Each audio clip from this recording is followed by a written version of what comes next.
What's going on, everybody, on the 27th, Tuesday here. This is my daily trade review.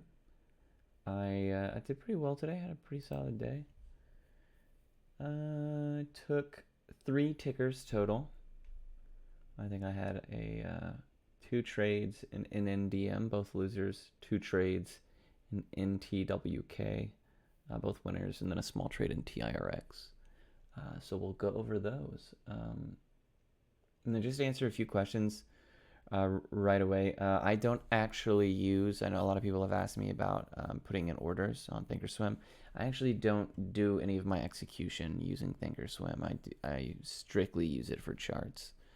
I use DAS, and Lightspeed, and I use them both through my firm brokerage, even my personal account, because I get like a decent rate. Now, yeah, so as far as like descending bids and stuff like that, I generally will use hotkeys for stop losses, and then I'll manually type in my bids. That's been asked a lot. If you can find a better, faster way to do it that works for you. I know on Webull you can actually make stop loss take profit orders, like when you're setting up your initial buy-ins. And I know that you can do bracket orders in Thinkorswim where you can set your profit target and stop loss when you buy in as well. I actually just do it manually. I don't know. Sorry if I was unclear on that. But we'll go ahead and get started. So NTDM, I'm going to just kind of talk as I go through them, just as I called them out in Discord. The first one was NTDM. I said 9 to 882. So 9 being the whole dollar here. 882 being, and this was at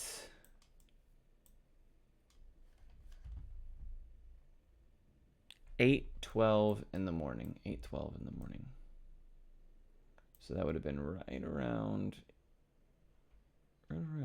here somewhere. I'm trying to figure out what I saw on the oh, I'm sorry, 892. That makes more sense. So it would be this bottom wick, or this bottom body here.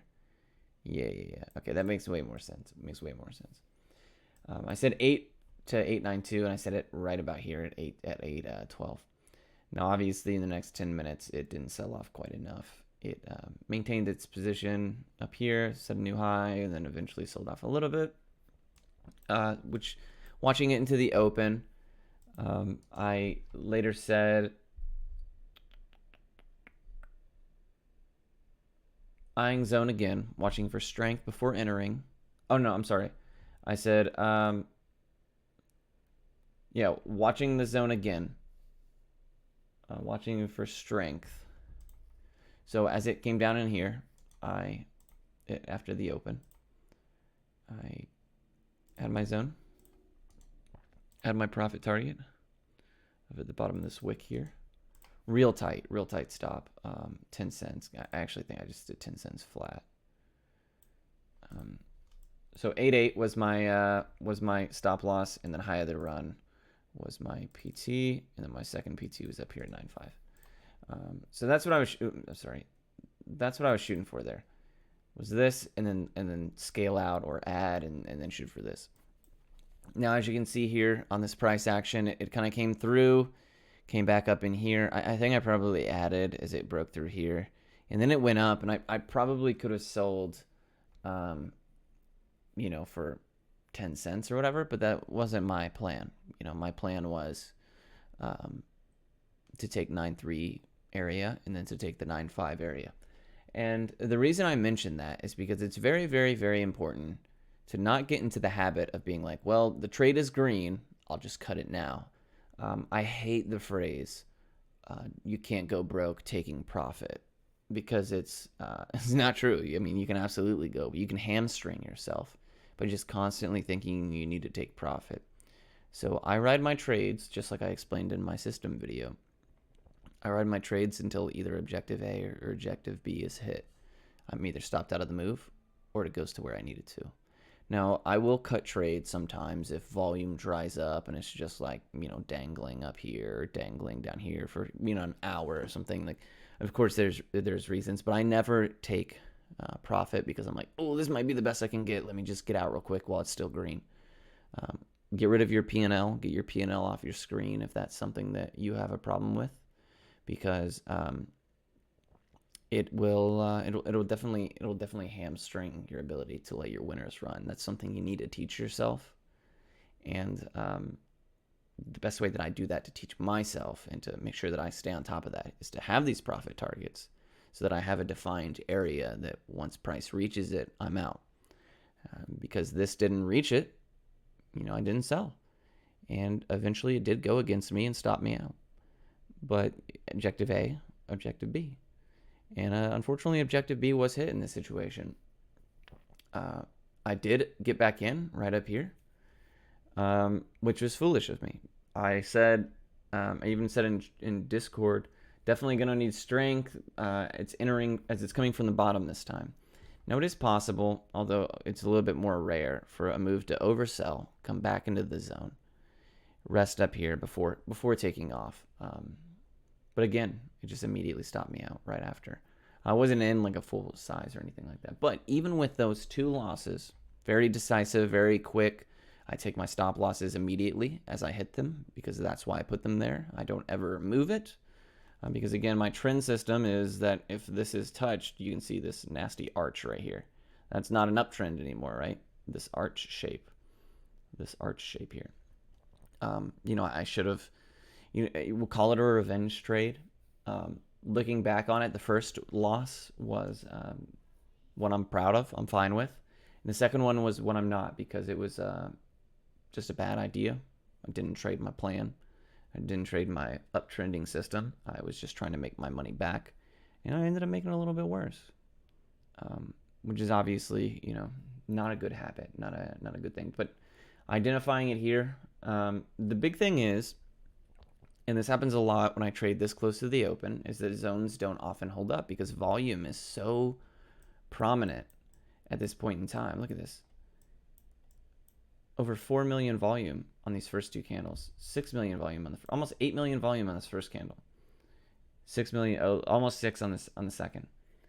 Volume can sometimes just completely negate technical analysis because there's so many people buying and selling and going back and forth. The emotion will dictate a lot of how this pattern turns out.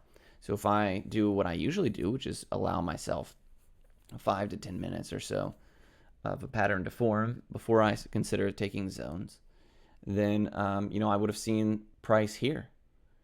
I would have seen this move, and I would have been less inclined to have taken it at that point in time. So moving forward, I think I'm just going to police myself a little bit better.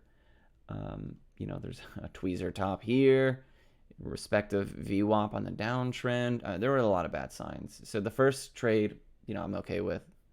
The second trade was a bad trade on my part, and to punish myself, quote unquote, I will for the rest of the week only take trades after 8:40. That's how I police myself, because you have to get into this system, or I do personally, of telling yourself, like, this is what happens because I did this. And it's like training yourself to do anything. You have to govern yourself. The issue with trading is that there's not a boss that can tell you, hey, you're doing a shit job. We have to retrain you or anything. Like, nobody cares whether or not the market takes all your money, right? You have to be completely on top of yourself. And man, that is one of the hardest things to do there is. It is such a psychological issue, which is why one of the biggest things I research and study now is psychological stuff. But it's a little off topic there. But yeah, first trade again was okay. The second trade I was not okay with. I shouldn't have taken. So that is NNDM. Do with that what you will. Not good stuff. Not good stuff here.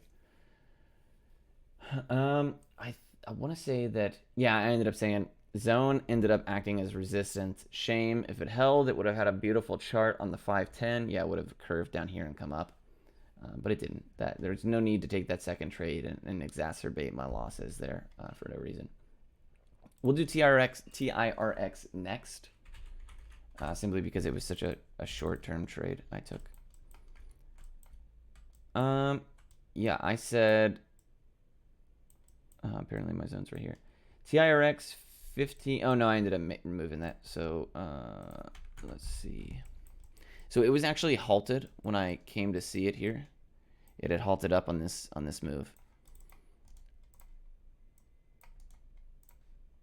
So it had halted up right here, and at 8:47, so right about here in the in the middle of this halt, I called my zone of. I said TIRX. I'll look for 15 down to 14.75 after the unhalt. So obviously you saw it didn't work. 14.75. Looking for essentially this wick as a zone. It didn't come down here. I ended up moving my zone, as you saw, to 16 down to 15.7. Now, I don't know why. Maybe it was the way I did my bids or whatever, but I ended up only getting filled on like 100 of the 500 shares. I think I typed it in. Maybe I got to it a little too late. I don't know, but it ended up not filling all my orders. So I ended up riding it up to here, realizing I was only in 100 shares or something, and cashing out for, a decent move. I mean, it was still worth a good deal here. Yeah, about $100. So, happy accident, I guess. But I based these zones off of the whole dollar and then these this bottom wick right here. Because when I made this zone, it was a quick chop. I saw the price action already up here. I relocated my zones, decided, yeah, that's the move. Or you know what? Actually, I think it was down here. Yeah, I think it was closer to 15.5. Which is why I wasn't tapped in full, because I had bids descending with such significant gap as it's a 50-cent zone. Yeah, I think that's what happened. That's what we're gonna assume happened. Anyways, obviously beautiful move through the zone, and I sold at the break above VWAP, so it was still a decent trade. I wish that I would have taken my time, but when I start rushing like that, and I'm just like, oh. It's kind of chasing without chasing, just because my system is so zone centric. But excuse me, you don't want to get in the habit of just constantly moving your zone up and moving your zone up and moving your zone up until you have a zone that's like, well, this is close enough, we're just gonna buy it, right? And like, you have to be realistic and identify pullbacks. Like, I could have moved my zone up here and been like, yeah, 17, yeah, that's close enough. 17 down to 16.80. And then immediately crash, right? It does me no good. So I still have to be conservative about my zones in the ranges. But yeah, we'll move on to the main ticker of the day for me, which was NTWK. As you can see here, I took quite a few trades on it, or had quite a few zones on it. Jeez Louise, it looks bad. And man, I really pretty much the entirety of my day came from this ticker here. Let's go ahead and get rid of all this, and we'll chart it as we see it. I said taking ads on 5.4 down to 5.3, and that was at 9.02. So yeah, right around here. 5.4 down to 5.3 at 9.02. Let's go over here. So right here. Yeah, I called it basically as it was in the zone. So yeah, I took this trade right here. I got tapped in full, as you can see, and boom, I wrote it to, first I was scaling out at high of the run, and then I ended up scaling the rest of it out here at 6.12 at the high of day. My stop loss was real easy to find, 10 cents. So really, really strong risk to reward here. I mean, this is a 60-cent move, 6-1 essentially. I mean, I could have even, I put it down here because of this wick, as you can see right here on the 2. I felt like that was pretty good. Still gave me 10 cents. It would have been, it was already trading below VWAP, so at that point in time, that would have been a break of the 20 as well. So I felt like that was a pretty good stop for me. So I made a really good trade on that. And then I went and said, there we go, let's keep going. Trying to see 5, 7, and then 6, and we did.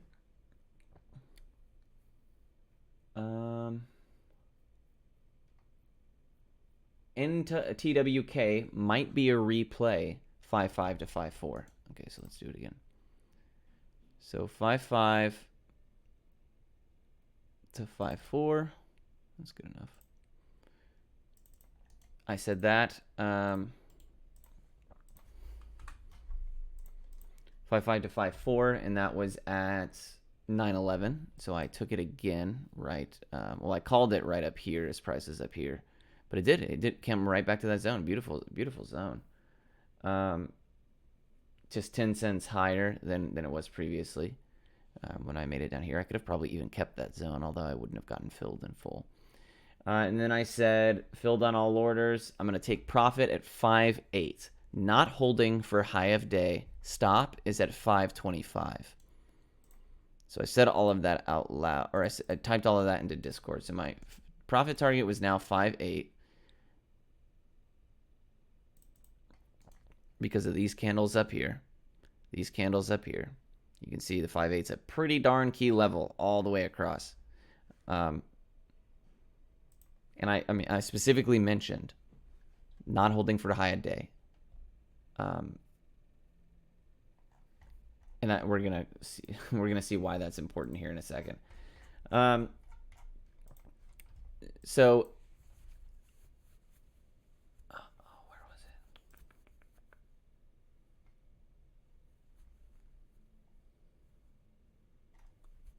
it? Sorry, I'm trying to make sure that I corroborate it with what I was saying in Discord at the same time.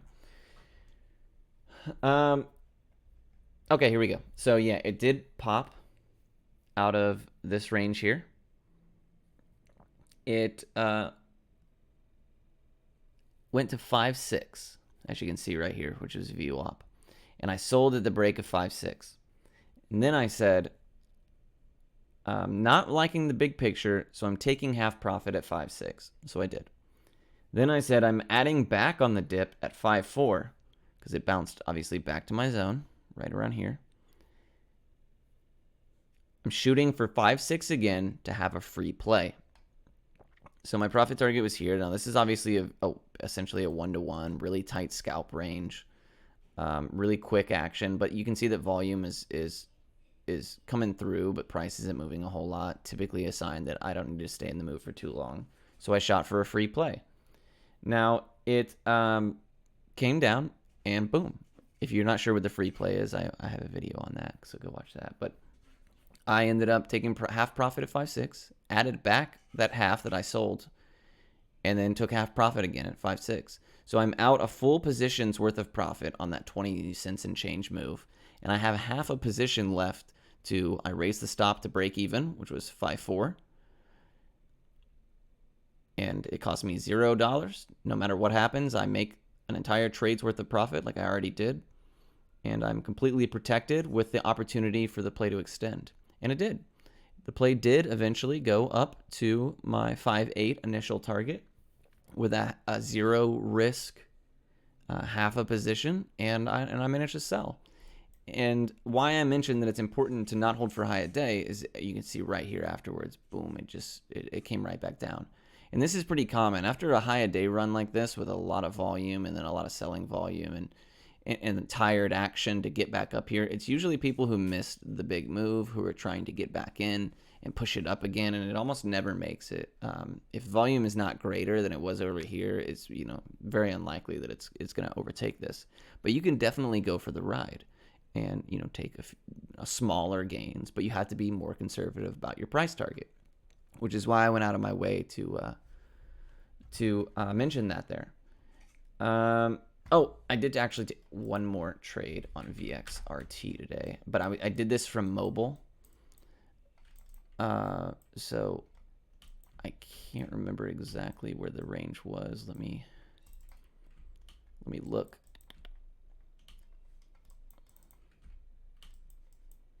Right here. Okay. VXRT with the break of 9, I will watch 872 to 85. Now this was at, I said this at, sorry, my dog is banging on the door, 11:13. So at 11:13, which would have been right here in this range, right here, 11:13, I said if it breaks 9, I will watch for 872 to 85. So 872 down to 85. Price came down almost, what is that? 30 minutes later, it came and filled my zone really, really well.